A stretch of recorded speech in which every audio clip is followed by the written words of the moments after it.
सरकार के मंत्री अशोक चौधरी ने कहा, अगर चुनाव एक ही चरण में होते हैं तो हम तैयार हैं। हमें लगा कि महाराष्ट्र में एक चरण में चुनाव हुए हैं और बिहार महाराष्ट्र से छोटा है, तो बिहार में भी एक चरण में चुनाव हो जाए। हम मानसिक रूप से तैयार हैं। चुनाव आयोग ने अन्य दलों से बात करने के बाद 2 चरणों में चुनाव कराने का फैसला लिया है। फैसला स्वागत योग्य है। संभावनाओं पर विराम लगाना चाहिए। जल्द ही सभी सहयोगी सभी सीटों पर अपनी भागीदारी की घोषणा करेंगे। ये तैयार है।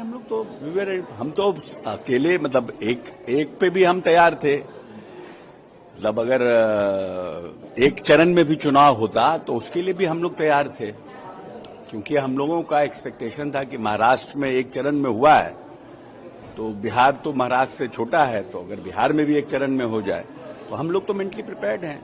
और चुनाव आयोग ने बाकी सभी राजनीतिक दलों से बातचीत करने के बाद ये निर्णय किया कि हमें 2 चरण में करना है और 2 चरणों का निर्णय किया है। मैं समझता हूं कि उनका जो निर्णय है वो स्वागत योग्य है। सीट शेयरिंग को लेकर संभावना चल रही है कि जदयू 1 सीटों पर लड़ सकती है, बीजेपी 100 सीटों पर लड़ सकती है और जो पार्टी सीटें हैं वो देखिए वो संभावनाओं पर अब विराम लगना चाहिए।